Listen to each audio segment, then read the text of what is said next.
Innal hamdalillah nahmaduhu wa nasta'inuhu wa nastaghfiruh wa na'udzu billahi min shururi anfusina wa min sayyiati a'malina may yahdihillahu fala mudilla lahu wa may yudlil fala hadiyalah. Asyhadu an la ilaha illallah wahdahu la syarikalah al-malikul haqqul mubin wa asyhadu anna Muhammadan abduhu wa rasuluh al-mab'utsu rahmatan lil alamin. Amma ba'd, fa ya ayyuhal hadirun ittaqullaha haqqa tuqatih wa la tamutunna illa wa antum muslimun. Qala Allah ta'ala fi kitabihil karim, a'udzu billahi minasy syaithanir rajim, ya ayyuhalladzina amanu ittaqullaha haqqa tuqatih wa la tamutunna illa wa antum muslimun. Ma'asyiral muslimin rahimakumullah, jamaah salat Jumat yang dirahmati Allah Subhanahu wa taala. Yang pertama, marilah kita panjatkan puja dan puji syukur kehadirat Allah Subhanahu wa taala yang telah memberikan kita kenikmatan tiada tara karena kemurahan rahmatnya, karena kemurahan rizkinya, serta karena kemurahan kasih sayangnya, sehingga Allah Subhanahu wa ta'ala masih melimpahkan beragam kenikmatan kepada kita, hadirin sekalian. Karena banyak di antara kita di luaran sana yang melihat tapi seolah-olah ia tidak melihat, yang mendengar seolah-olah ia tidak mendengar, dan yang merasakan seolah-olah mereka tidak merasakan. Artinya, mereka melihat orang-orang berjalan beranjak dari rumah menuju ke masjid untuk melaksanakan sholat Jumat, akan tetapi seakan-akan mereka tidak melihat. Kemudian mereka semua mendengar seruan azan yang dikumandangkan oleh muadzin. Mereka jelas mendengar dengan telinga mereka masing-masing, akan tetapi mereka seolah-olah tidak mendengar seruan tersebut. Kemudian mereka merasakan bahwa hari ini tiba sholat Jumat, tiba untuk beribadah kepada Allah. Mereka semua merasakan, akan tetapi seolah-olah seakan-akan ia tidak merasakan hal itu. Hadirin jamaah sholat Jumat rahimakumullah, kemudian salawat serta salam mari kita haturkan, kita sanjungkan kepada baginda Nabi Agung Muhammad sallallahu alaihi wasallam, sosok yang telah mengenalkan kepada kita risalah dinul Islam, sehingga kita bisa beribadah dengan damai, tidak ada bahaya dari zaman jahiliyah. Karena hadirin sekalian, dahulu ketika Rasulullah hijrah di Taif, malah disambut dengan lemparan-lemparan batu, disambut dengan cacian-cacian, disambut dengan ketidaksukaan kepada Rasulullah sallallahu alaihi wasallam, sampai Rasulullah giginya berdarah, rahangnya patah. Akan tetapi Rasulullah sallallahu alaihi wasallam tidak murka kepada penduduk Taif. Justru Rasulullah mendoakan agar penduduk Taif bisa berubah, bertaubat kemudian menyembah Allah Subhanahu wa taala. Ma'asyiral muslimin rahimakumullah. Berbicara perihal kematian, maka Allah Subhanahu wa taala telah memperingatkan dalam firman-Nya bahwa setiap orang, setiap yang bernyawa pasti akan merasakan kematian. A'udzubillahi minasyaitonir rajim. Kullu nafsin dha'iqatul maut. Tiap-tiap yang berjiwa akan merasakan mati. Al-Imran ayat 185. Maka tidak ada satupun makhluk hidup di alam semesta ini yang akan luput dari ancaman kematian. Kematian adalah pemutus kenikmatan dan kesengsaraan duniawi, jembatan menuju pertemuan menghadap Sang Pencipta. Kehormatan yang kita kejar, harta yang kita kejar, jabatan yang kita kejar, rumah yang kita kejar, semuanya akan meninggalkan kita begitu saja. Bahkan keluarga yang kita cintai, yang kita dambakan juga akan meninggalkan kita semuanya. Kematian datang menjemput, maka orang-orang menghantarkan kita ke tempat peristirahatan terakhir. Ia adalah suatu hal yang tidak dapat kita hindari, ataupun kita hindari pula kedatangannya. Hadirin, Allah Subhanahu wa taala memberikan peringatan keras terkait hal ini dalam firman-Nya. A'udzu billahi minasyaitonir rajim. Walikulli ummatin ajal fa idza jaa ajaluhum la yastakhiruna sa'ah wa la yastaqdimun. Artinya, tiap-tiap umat mempunyai batas waktu, maka apabila telah datang waktunya, mereka tidak dapat mengundurkannya barang sesaat pun, dan tidak dapat pula memajukannya. Quran surah Al-A'raf ayat 34. Ma'asyiral muslimin, hadirin jamaah salat Jumat rahimakumullah. Maka Rasulullah sallallahu alaihi wasallam menyabdakan bahwa ketika manusia meninggal dan hendak dihantarkan menuju peraduan terakhirnya, maka manusia akan terbagi menjadi dua golongan pada saat itu. Telah menceritakan kepada kami, Abdul Aziz bin Abdullah telah menceritakan kepada kami Al-Laits dari Sa'id Al-Muqbari dari bapaknya bahwa dia mendengar dari Abu Sa'id Al-Khudri radhiyallahu anhu bahwa Rasulullah sallallahu alaihi wasallam bersabda, jika jenazah diletakkan lalu dibawa oleh para laki-laki di atas pundak mereka, maka jika jenazah tersebut termasuk dan tergolong orang-orang yang solih semasa hidupnya, maka jenazah tersebut berkata, bersegeralah kalian membawaku.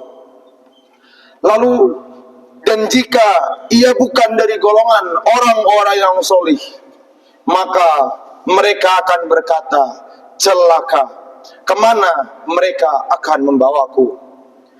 Suara jenazah itu akan didengar oleh setiap makhluk kecuali manusia. Dan seandainya manusia mendengarnya, tentu ia akan jatuh pingsan. Hadis riwayat Bukhari. Hadirin rahimakumullah, golongan yang pertama diisi oleh orang-orang yang semasa hidupnya ia isi dengan ketaatan kepada Allah Subhanahu wa taala.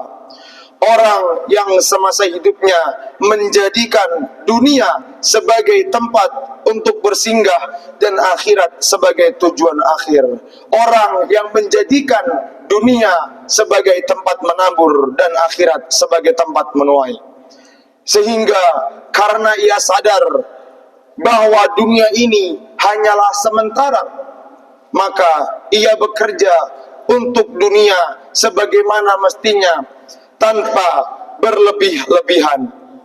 Kemudian ia menjadikan akhirat sebagai finish, sebagai tujuan akhir dari semua perjalanannya, sehingga ia mengusahakan yang terbaik supaya mendapatkan tempat yang terbaik pula juga di kehidupan akhiratnya.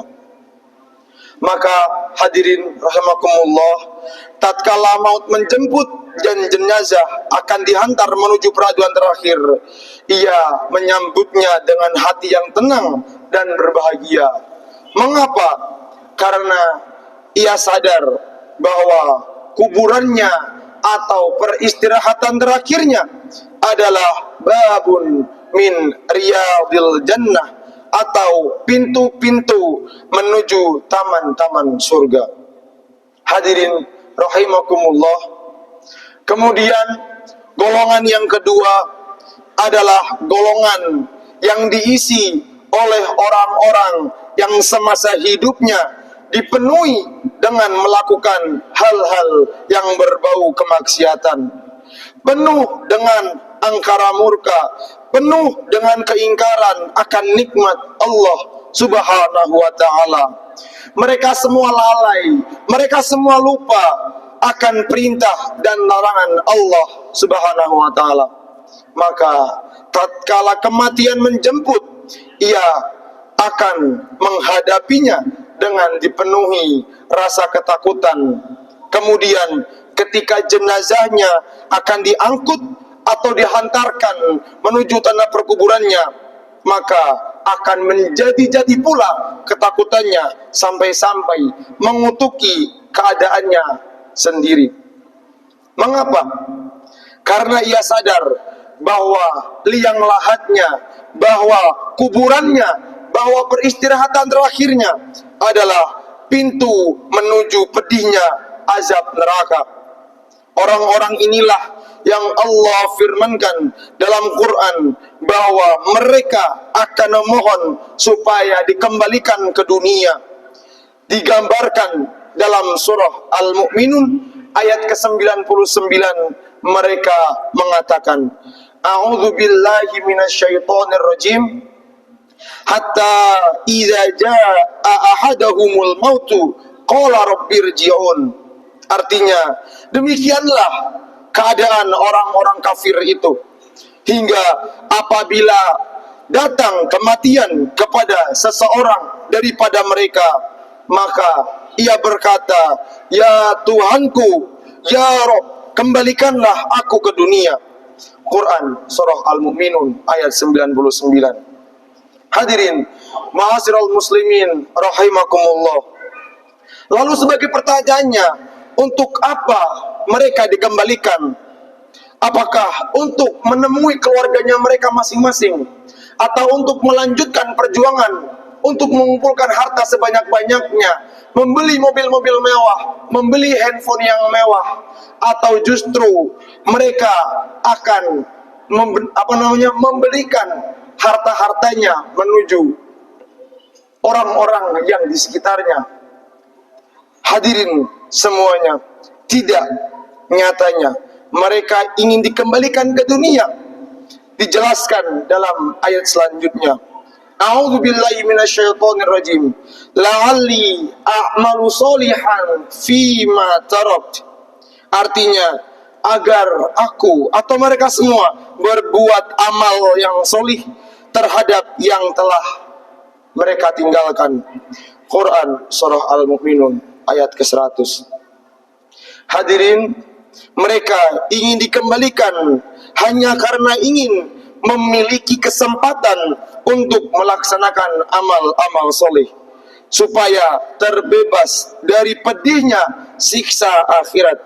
Namun apalah daya, nasi sudah menjadi bubur, tiada lagi kesempatan untuk menabur. Ketika kehidupan sudah diputus, kemudian kematian, sehingga kita telah masuk ke alam kubur.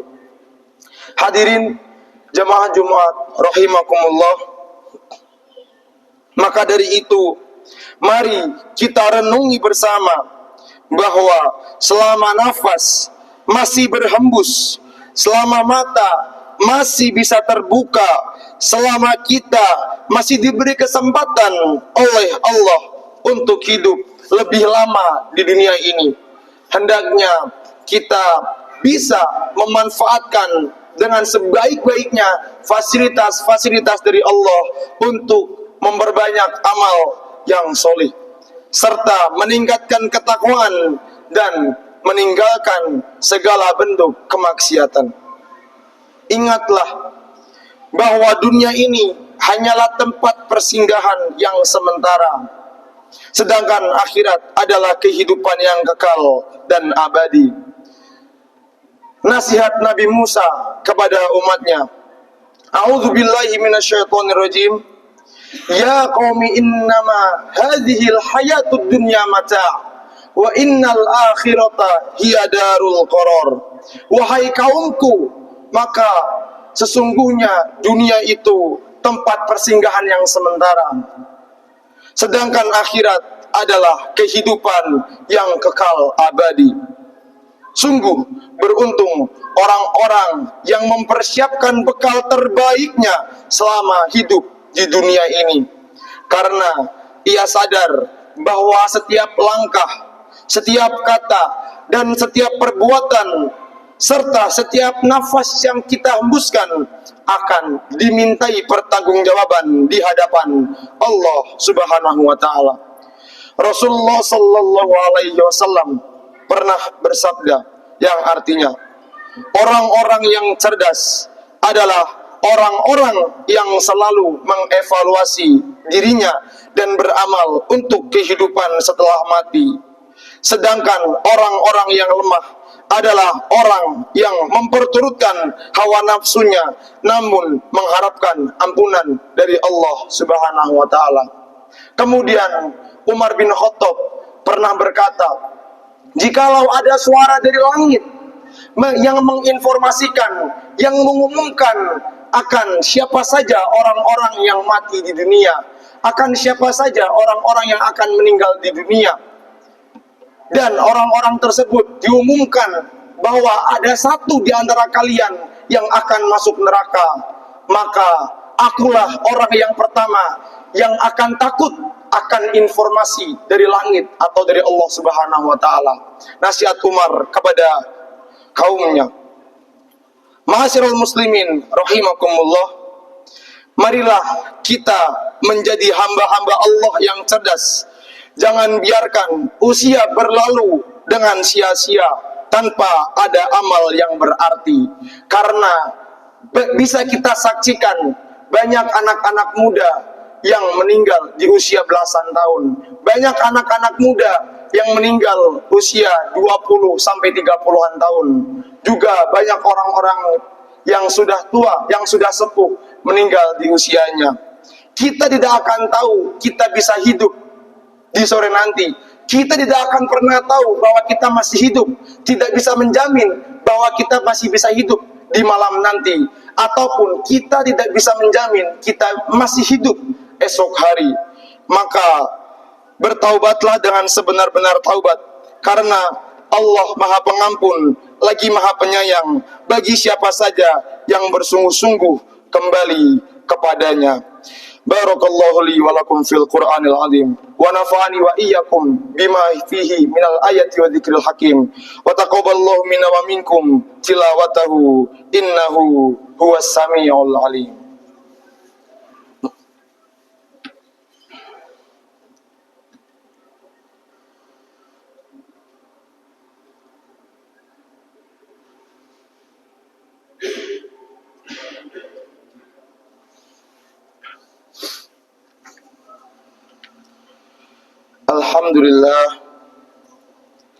Alhamdulillahilladzi ja'alana wa iyyakum ibadihil muttaqin wa addabana bil Qur'anil Karim. Asyhadu an la ilaha illallah wahdahu la syarikalah wa asyhadu anna Muhammadan abduhu wa rasuluh. Allahumma shalli wa sallim ala Muhammad wa ala alihi wa sahbihi ajma'in. Amma ba'd. Faya ayuhan nas ittaqullaha haqqa tuqatih wa la tamutunna إلا وأنتم مسلمون وقال تعالى إن الله وملائكته يصلون على النبي يا أيها الذين آمنوا صلوا عليه وسلموا تسليما اللهم صل وسلم وبارك على محمد وعلى آله وأصحابه أجمعين وارض عنا معهم برحمتك يا أرحم الراحمين اللهم اغفر اللهم اغفر للمسلمين والمسلمات والمؤمنين والمؤمنات الأحياء منهم والأموات إنك سميع قريب مجيب دعوات فيا قاضي الحاجات اللهم إنا نسألك سلامة في الدين في الدنيا والآخرة وعافية في الجسد وزيادة في العلم وبركة في الرزق وتوبة قبل الموت ورحمة عند الموت ومغفرة بعد الموت اللهم هون علينا في سكرات الموت والنجاة من النار والعفو عند الحساب اللهم لا تدع لنا ذنبا إلا فرجته ولا هما إلا قضيته وما من حوائج الدنيا والآخرة إلا قضيتها يا أرحم الراحمين ربنا آتنا في الدنيا حسنة وفي الآخرة حسنة وقنا عذاب النار والحمد لله رب العالمين السلام عليكم ورحمة الله وبركاته. الله أكبر.